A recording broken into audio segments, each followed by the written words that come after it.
Brent Venables is excited about a number of young players. Can they contribute in 2025? Coming up on Locked On Sooners.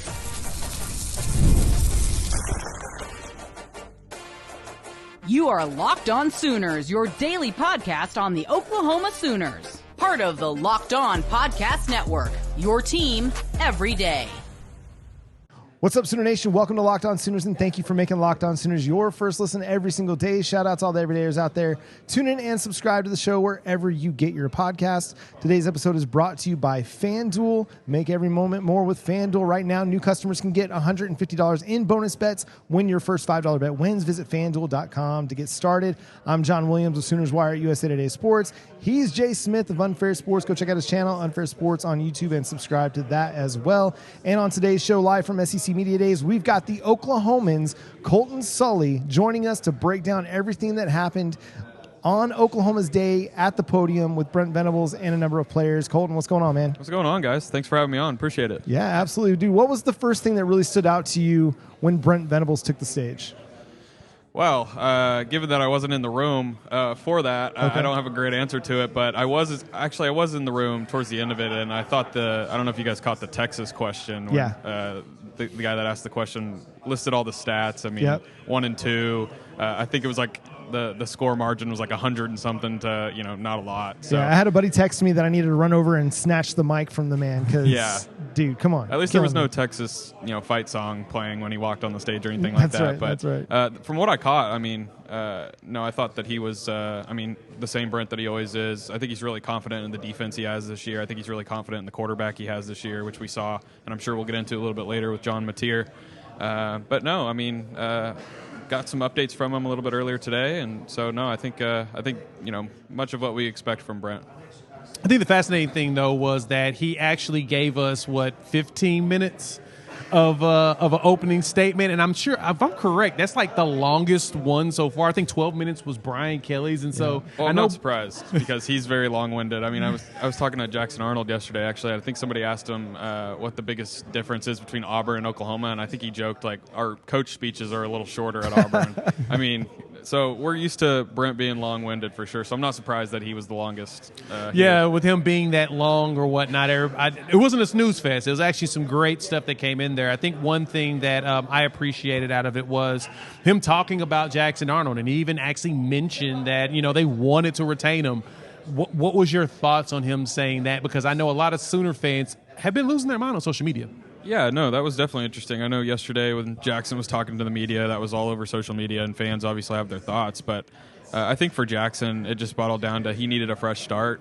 He went through a lot last year. 5-star guy coming into the program, has a lot of expectations on him. Taking the keys from a guy like Dylan Gabriel.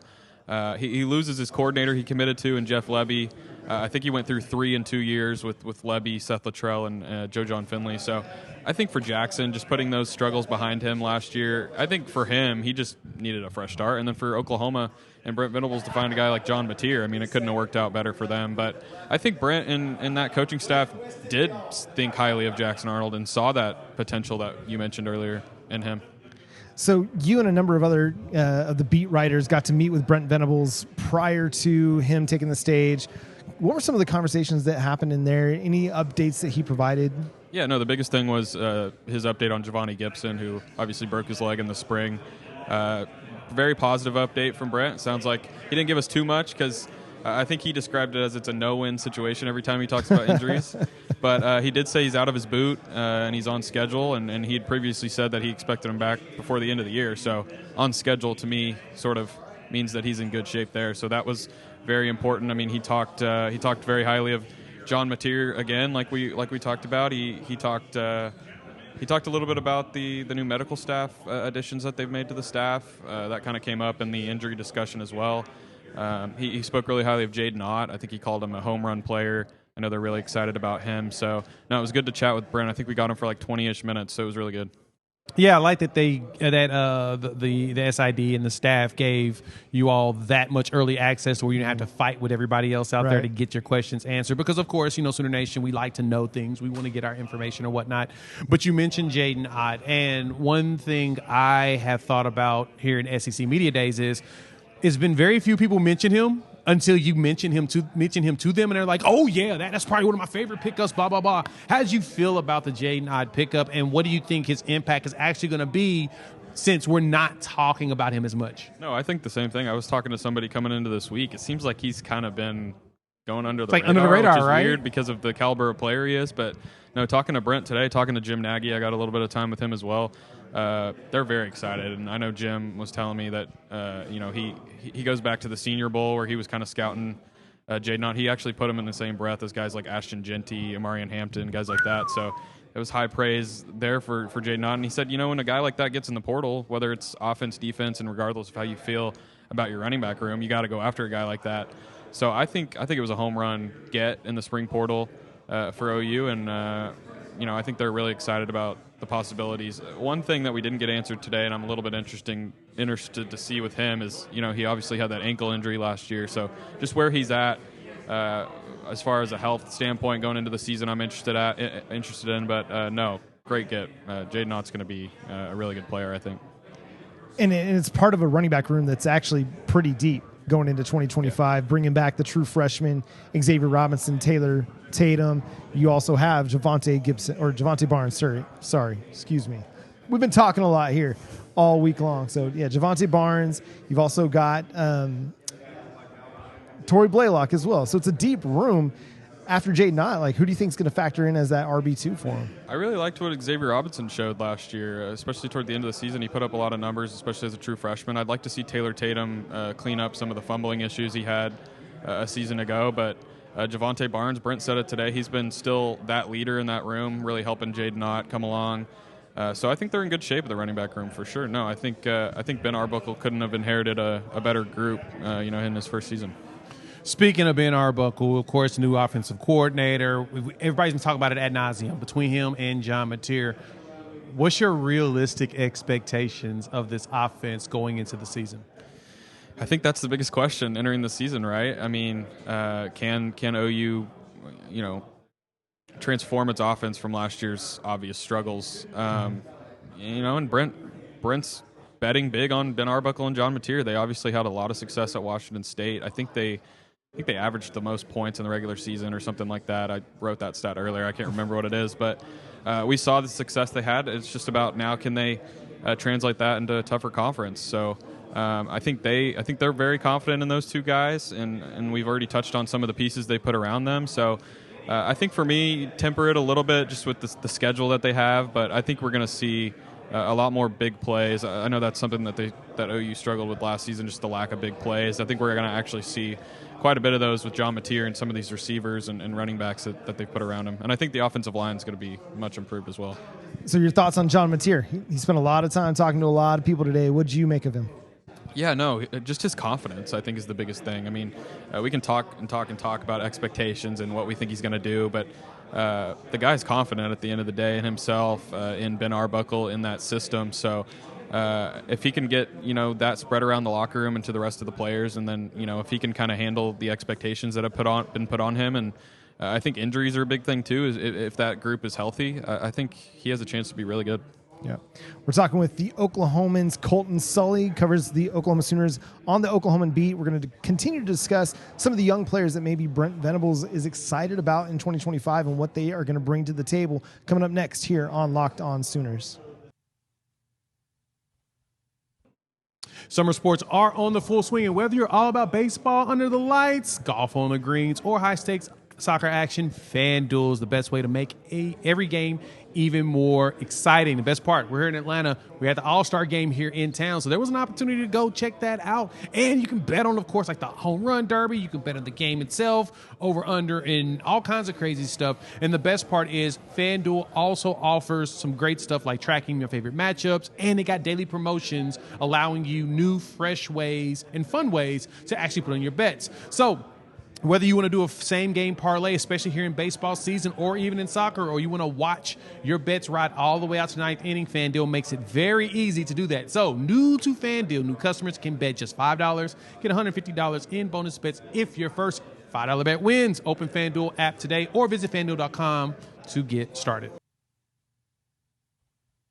Thanks again for making Locked On Sooners your first listen every single day. Shout out to all the everydayers out there. Tune in and subscribe to the show wherever you get your podcasts. We're part of the Locked On Podcast Network, your team every day. We're here with Colton Sulley of the Oklahoman, covering the Oklahoma beat for the landmark newspaper in Oklahoma. So Colton, Brent Venables mentioned a number of young guys that he feels like are going to contribute, especially on the offensive line. He mentioned Eddie Pierre-Louis and Daniel Akinkunmi. Your thoughts, man? Do you think that those guys are going to have a chance to start or play significant snaps this year for the Sooners? I think Eddie Pierre-Louis is a guy that people have talked about for the last couple of years, just his athleticism, some of the freaky highlights that have gone viral on him. I think he's a guy that has a chance maybe at the end of the season to kind of cement himself as a starter. And another guy, I don't know if he mentioned or not, but freshman Michael Fasusi. I'm really interested to see how much playing time he gets early on in the year, kind of where he's at in fall camp. But I would expect him to be another guy like later on in the year to kind of make a push to start. But this is a veteran, deep offensive line. I think a lot of guys coming off injury, ready to prove themselves. I mean, they brought in some guys like a Jake Michaela from Stanford, who I think is going to be a good veteran presence in that room. So I don't know if there's going to be a lot of spots for some of these younger guys, but I do think they have a lot of potential for sure. Yeah, Brent talked a lot about the offensive line. He mentioned a lot of those young names. So I'm guessing he's thinking that even with the veteran presence, there's going to be some possibilities that the young guys are going to rotate in and try to steal some spots. He mentioned Fogier. He also mentioned Fasusi. And I thought that was fascinating, if anything, that of all positions to focus on with the really young people, it was the offensive line. I was like, there's a lot of talent. There's a lot of talented young guys in that room. So, not surprised there. But I think that's a fascinating group this season, because we saw the struggles last year. We saw the injuries last year, and that was part of the reason Jackson Arnold wasn't able to be as successful as he would like to be. But no, that's a fascinating group to keep an eye on for sure. What do you think about on defense, though? Are there guys that you think, true freshmen or true sophomores, that you think are ready to break out or at least have a role with this team? I don't know about freshmen or sophomores, but I think of guys who maybe haven't played as much as others, like a Jaden Hardy or some players like that, or even a David Stone on the defensive line. I mean, all the talk since the offseason has been about how much veteran presence they brought back with the Kip Lewis, Kobe McKenzie, R. Mason Thomas, Robert Spears-Jennings, those guys. But I do think there are some younger players that can kind of make a jump this year. And I think if they do get that type of production from some of those younger players, this defense could be that much better, because, I mean, we know the guys that are going to lead the defense. I mean, I know you guys talked to one of them today. So, no, the defense is also very fascinating, some of those younger players.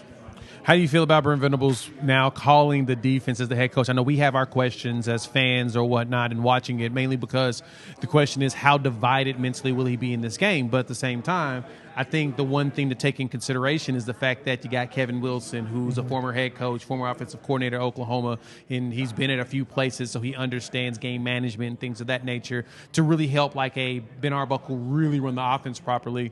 But Brent Venables moving to defense now. The players are excited.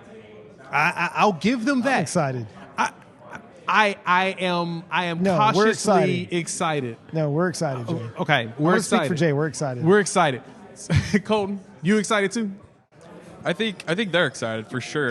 And I know we talked to Brent a little bit about this earlier, and I think you mentioned the big difference. They have Ben Arbuckle on the other side of the ball, and I think he really trusts him to kind of take that side of the ball, do his thing, implement his system. You got a guy like John Mateer who's played in that system who can help teach as well. So I think that's going to open up a lot of doors for Brent to really focus on his play calling in game.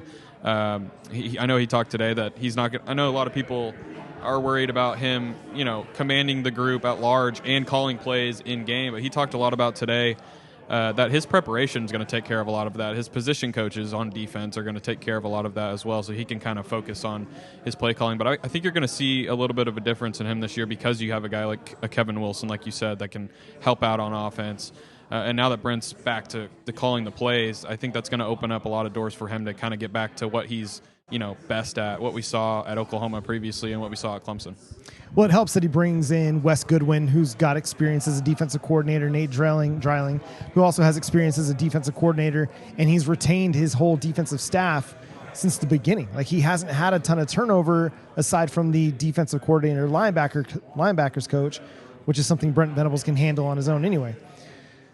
it's nice to have that continuity, and it allows him to trust and feel free to delegate a lot of those game day roles to his assistants. You got a chance to speak with Jim Naggie. Jay got a chance to speak with Jim Naggie. We'll have our interview coming up. Make sure you check out the channel. But what was your impression of Jim Naggie, and what did he have to tell you today? Yeah, no, he's very excited to be at Oklahoma, I think. It was a little new for him at first just because he's never worked in a college athletic department, and I asked him about what it was like navigating the spring transfer portal for the first time, and he obviously did pretty well landing Jaden Ott. But no, I think he's ready to, now that the summer's over and fall camp's coming up, I think he's really excited to get with the coaching staff more and kind of integrate his system with their philosophies so that they can, I mean, he talked about it, that when he got here in March. So they were already kind of on the back or a little bit behind in the 2026 class. Mm-hmm. And I think a lot of fans are, reacting strongly about the 2026 class right now. I mean, when he got here in March, they were late on a lot of guys, and they've still been able to land some of the guys that they were a little bit late on. So I think you're going to see moving forward a little bit more of a narrow line between him and the coaching staff, and I think that's something he's really excited about. Yeah, Nagy talked to me a little bit about recruiting in Oklahoma as well. Did he give you any insight or thoughts? I didn't talk to him about that. No. Okay, yeah. He talked to me a little bit about it, and the fascinating, and when you asked him to interview, you'll hear it. But for him, the big thing he pointed at, you're going to take care of home. You also want to make sure you're getting dudes that are ready to go to the pro. You're looking for championship guys, looking for national championship guys, and that's nothing to say against anybody around. It's just that's kind of how he's looking at it in the mind frame. And so, but the other thing, though, we've noticed, as you mentioned in recruiting, we were so far, quote unquote, behind because he didn't start till March. We're now, he's playing that catch-up game. Did he talk to you anything about a little bit of their process when it comes to that? Yeah, I mean, as you guys probably know, they have a database or whatever system that they go through with his staff, which I now think is up to 7 members, including him. Yeah. So pretty robust staff. But he dove in a little bit about. He obviously doesn't have too much experience recruiting high school and college players, so I think his staff's going to help out a lot with that. But he does know talent, obviously, from his time in the NFL and the Senior Bowl. So I think the main thing when it comes to high school recruiting is getting his staff comfortable and building those relationships with the current football staff, Brent Venables' staff, just kind of making sure everything's aligned there is probably the biggest thing. All right, before we get you out of here, Colton, we're with Colton Sulley of the Oklahoman. Make sure you go read his work over there. Click on all the things. He does a great job covering the Oklahoma Sooners in college football, so go check it out over there at the Oklahoman. Your expectations for Oklahoma this year, how are you feeling? You feeling positive? Do you think that they are going to have a chance to be in contention? Is this a team that we're going to talk about in November as, hey, a playoff spot's on the line? I don't know about a playoff spot just with the schedule, but every day I feel like I'm a little bit more positive on this group. I mean, I really like the roster that Brent Venables has built, keeping a lot of the best defensive players on his roster, retaining those. I know that was a big focus for him. And then some of the pieces on offense that we've already talked about. I think this group has a chance to win a lot of games and put up a lot of points and play some really good defense in this league. The schedule is just, I mean, you guys know, go down the list of games, it's just really tough. So I think that they could win anywhere from 7, 8, 9 games, which would obviously be a big improvement off of last year. So, which game do you feel like is the toughest game on the schedule for Oklahoma outside of Texas? That's where I was going to go. So yeah, I mean, non-Red River. Obviously, after upsetting Alabama last year, having to go to Tuscaloosa, they're going to be pretty hungry to beat them. So I think that one's probably a pretty easy one to predict. But there's a lot of good teams this year. I mean, obviously Texas is probably going to be preseason number 1, probably. I mean, I don't know. Jackson Arnold at home, he's going to obviously be out for vengeance there.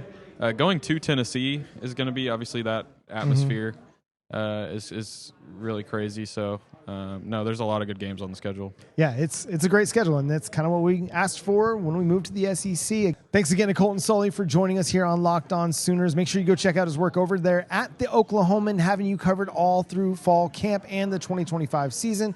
Colton, again, thanks for joining us here today. Coming up next, Jay got to sit down with our guy, General Manager Jim Naggie, for an explosive interview. Coming up next here on Locked On Sooners. You won't want to miss it.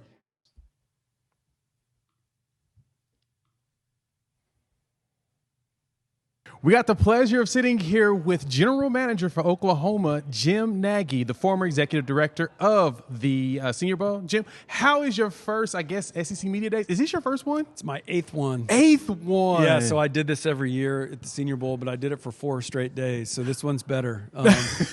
Flying in and out in a day is way better than what it was before. But no, yeah, this is so – I mean, that's the cool part. I'm just seeing a lot of familiar faces and been doing this for a long time. So, no, it's been cool. I've good. Enjoyed it. Yeah, it's been fun. That's good. So I got to ask first, the tailor, can you share? The jacket is amazing.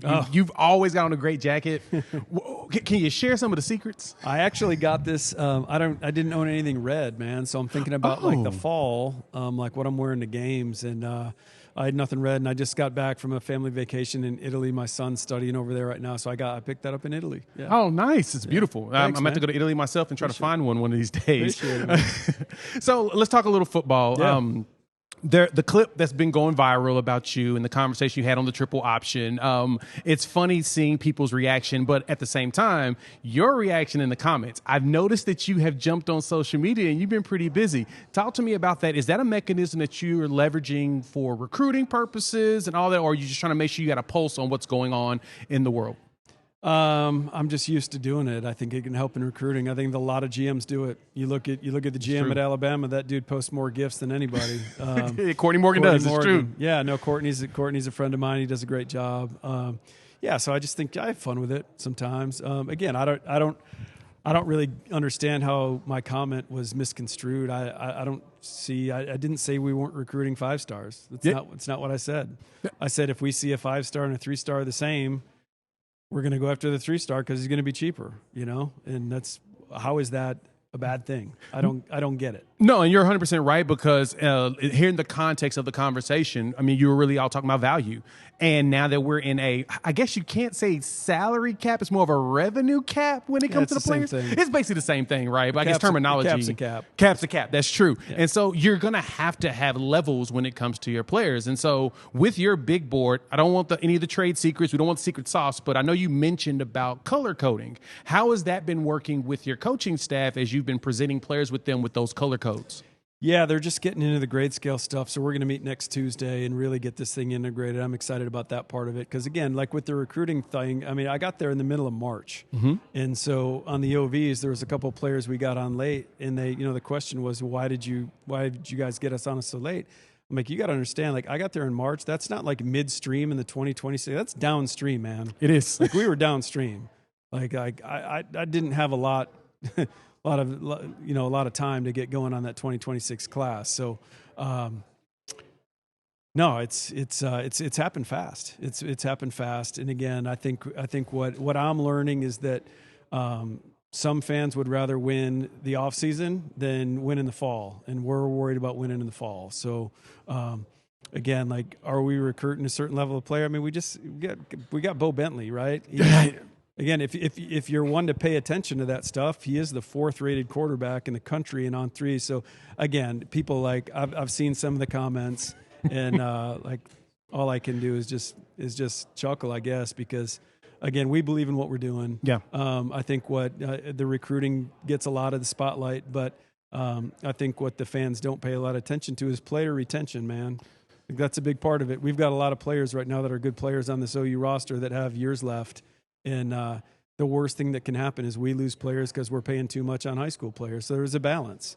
So, again, some of these schools that, are going out there and have, 30-some dudes in a class and, all these how are you paying all those guys, man? Because I know what the pay scale is.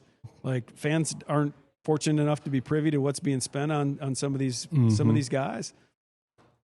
I'm curious to see how some of these schools make that work. No, that makes sense. But our job is to build a roster, and again, the guys I care most about are the guys in that locker room right now. So if they perform at a high level, we want to take care of them. Yep. Right after listening to you on Triple Option, I put out like a little reel on that, and I said retention is just as critical as acquisition because you bring in, let's say, a 3-star player, maybe a 2-star, and they shine. they're going to want to be compensated for their ability to perform, and you're going to want to keep them because they know the system, they're a part of it. So that 100% makes sense, but let's pivot that into the transfer portal. Now, we know there's a second mechanism to build a roster. Granted, most want to use it as a supplement more than like the foundation of your team. Sure. How are you guys looking at the portal? As I guess let me say it this way. With your experience of looking at players to get them into the Senior Bowl. Yeah, college guys. Yeah, how much college guys. Yeah. But now you're looking at guys in high school who may not have blossomed yet. How has that your mind frame changed in recruiting those kids in comparison to when you're looking in the portal? Yeah, I'm trying to think of like how what the exact question is. I know what you're getting at. I'll say this, like I'm not going to put a number on like what we're like ratio of portal to high school. I think it's certainly in terms of building a culture, it's much easier when you get kids out of high school. No doubt. True. There's no doubt about it. And every year is going to be different. I think this year's portal is going to be wild. Because I mean, you've got schools that have spent double what the projected cap is going to be on their rosters, and now you got to slash half your salaries. Yeah. So there's going to be a lot of uncomfortable conversations this offseason where players are going to get called in and said, okay, we're taking your number from this to that. Nobody likes to get their pay cut, right? You don't like to get your pay cut. Absolutely I don't not. like to get my pay cut. So there's going to be a lot of emotional kids and families. And I think the emotional thing to do will be to jump in the portal. That is true. I think the portal is going to be absolutely loaded. And the great thing is we've got a staff that's going to be prepared for it. So I don't know if I'm answering your question, but again, there's a lot of things at play, man. This isn't just like scout high school players and hand them scholarships. Yeah. Like we are so far from that right now. Like you talk about mechanisms to build a football team, player retention, portal. I mean, there's a lot going on outside of just like high school recruiting, but high school recruiting is a huge part of it, man. Yeah. And our coaches do a great job. Again, I can't get into like specific names, but you do, who we got on late. Our coaches did a great job. Yeah. And you can't build relationships that quick. When you get on guys in April and May and they commit to you in June, like that doesn't happen very often. That is very true. That is very true. Especially guys that are like 4-star players. So no, they did a great job. But no, I'm excited to like get where we're going to be a year from now in terms of like the relationships. There was kids walking in my office on the OVs that I'd never met before. Like that will not happen again. Yeah. They'll be on campus in the fall for games. We're going to have different events through the year to get them on campus. And then, so by the time they're there to the OV, they'll know me, they'll know Lake Dawson, they'll know Taylor Red, yep. They'll know all the coaches. So it's just going to be in such a different place than it was this year. I love that. Well, let me tweak that question then. You're looking at body composition and NFL traits or traits of players. High school is so much different than a college kid because high school kids still haven't blossomed yet. How have you all tinkered your thinking when it comes to looking at the high school kids and how you try to evaluate where they could potentially be? Yeah, I mean, you're still looking at comparatively like high school to high school. I mean, long is long. That's true. We never measured players at Oklahoma before we got there. We're measuring players now. We never tested at camps before. We're testing guys at camp. Like that stuff wasn't happening. And that stuff's important in my opinion. Agreed. And I give Coach Venables a lot of credit. That's something they didn't do at Clemson. So we weren't doing it at Oklahoma, and I believe strongly in measurable stuff, and it's a really good starting point, especially for high school guys when the level of competition certainly isn't the same. You're watching a 1A kid in the state of Kansas or a 7A kid in the state of Texas. That's two different levels. True. So you got to lean into the measurable stuff. You got to lean into the instincts. You got to lean into the play style. Because who they're playing against is completely different. Yeah. So that stuff matters. So that stuff really matters. Okay, one last question. Actually, I got two questions. One, there's been a lot of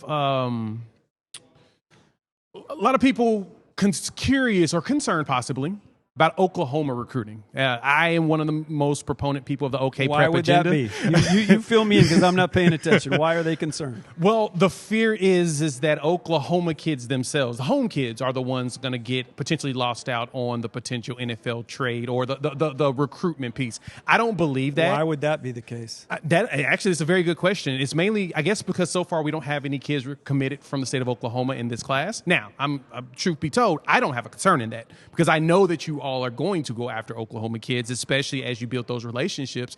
That's not my worry. But we've seen a couple of whiffs on the recruiting trail where fans have been losing their minds. How do you put them at ease to let them know we're going to get the best players, especially if they're in the state? Are they whiffs? Fair question. That is a very fair question. Based upon your evaluation, most likely they're not. I can't even argue against that. So you're right. That is a very fair statement. I guess for a lot of the kids. I'll answer your question. Oklahoma, we're always going to want to take care of our backyard. Yes. I think every program in the country would say that. And I think that's probably I grew up the way. in Michigan, and Michigan State said it, and Michigan said it, and you want to take care of your backyard. You want to get your best players. But again, we're playing in the SEC. It's the best level of college football. So we got to get players that we feel like can compete and not just play in the SEC, but win championships in the SEC. Yeah. So that's the expectation. That's the level. I love that. Have you moved back? Have you moved to Oklahoma yet? Have you got everything all settled and comfortable yet, or are you still unpacking? I finally got my family out. It took 4 months, but they're finally there. Yeah, we drove out. We got back from break and drove out on Sunday, and so I got my family with me, got my dog with me, so it's going to feel a lot more real now. Yeah. I bet it. I'm not waking up in an empty house by myself, and so yeah, I'm excited to get everyone out there, and again, get everyone back from break and get into these meetings with the scouting staff and the coaching staff, and we got a new database and the new grade scale, and get everyone on the same page. So it's gonna be fun, man. Like, we're just getting started. It's gonna be fun. Jim Naggie, General Manager of the Oklahoma Sooners, thank you for giving us some of your time, man. I really appreciate it. Yeah, man. Thanks for having me on. And that'll do it for Locked On Sooners. Thank you, Jim Naggie, once again for joining us. And thank you all for being part of the show. Make sure you subscribe to the show wherever you get your podcasts. We're free and available wherever podcasts are downloaded and listened to, and on YouTube. So make sure you hit that subscribe button and that bell notification so you don't miss any of these new episodes when they drop. Follow me at Unfair Sports. You can check out my channel here on YouTube called Unfair Sports. Follow my guy John at John9Williams, as well as read his writing over at SoonersWire.com.